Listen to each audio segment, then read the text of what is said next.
I want these specific drills. So the setup is key. Narrow stance, ball middle to forward, weight forward, the pressure forward. The upper sternum is also forward. And then from the back view, I like all my students to get in nice and close to the golf ball, so the shaft is definitely way more vertical. We are trying to get the club to work this way for chipping, not around our body, and I'm trying to limit the amount of handle in front and certainly club head way in front of the handle. So we're always trying to work back to neutral. In this particular tip, the lead hand, many of my students think about their left hand or their lead hand more than their trail hand. So the first drill is actually a cross-handed drill.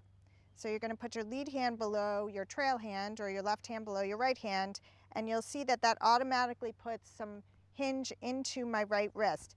I want my wrist to work this way in chipping, not this way. So I've got the handle up, which helps that.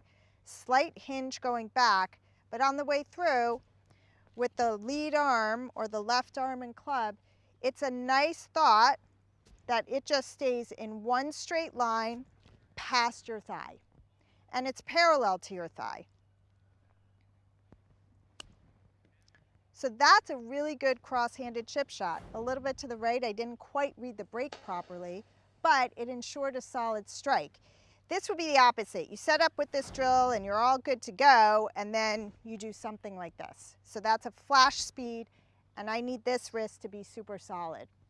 After you do I would say 5 cross-handed drills, then hold the club with your lead hand only, take your right hand and grab it here. So it just gives some more strength to do your lead hand only. And again, you're trying to feel the same thing. So slight hinge going back, but then a very solid wrist going through.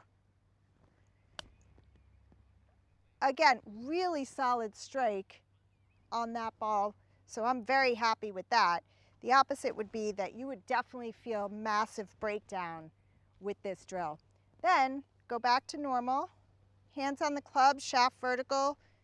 You're in a nice setup and you're just trying to brush the grass after the golf ball, but feeling those wrists work much better than a little too much flip and a little too much handle drag. Again, we don't want either of those because those will ensure that you're not going to hit the ball solidly every single time. And under the gun, it's a much better way to practice slight hinge and a little bit of a hold on the way through.